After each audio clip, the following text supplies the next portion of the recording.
Hi, I'm Ralph W. Sevenour from Wayne Alarm Systems. Appreciate you spending a few minutes with us with the Wayne Alarm Antique Minute.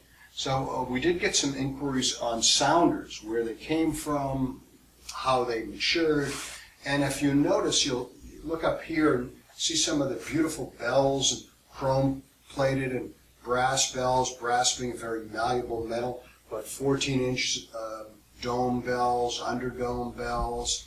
And these, for example, they would draw upwards of 2 amps at 6 volts. So you can see the amount of power that you needed. So, but as you can see, the progression got more ornate, and some of the magnificent workmanship that went into it, and some of the smaller bells, and all a wooden base, wooden being a natural material that was easy to work with. So a lot of these had wooden bases to them like this. So they would cast the frame. They would cast the bell or turn it on a lathe, and they would mount it to a nice piece of oak, oak being a hard material. So these are called cowbells, and very, very loud at the time.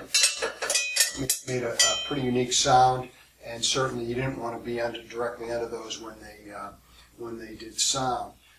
Then as it progressed, people looked for a siren sound. So the only way to really achieve a siren sound was to use a mechanical motor, and with the rushing air with these slats, you get that wailing sound. But again, very, very high draw because it's a mechanical device, it was a motorized device, and these used to get very, very hot. You'll see some of the larger ones still on fire engines on the front bumpers. It's a technology that still they feel it's still viable.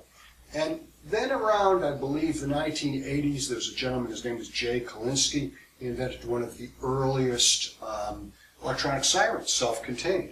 So this had actually the speaker in it, had the electronics in it, and he started a company called Ear Splitter. It was the Colon Ear Splitter for Jay Kalinsky.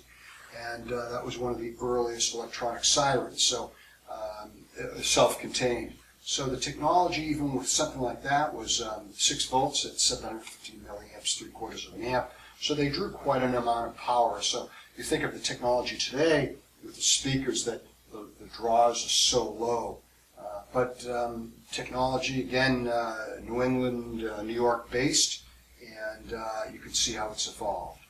Any questions, please let us know. And thanks for spending a few minutes with us at the Wayne Alarm Antique.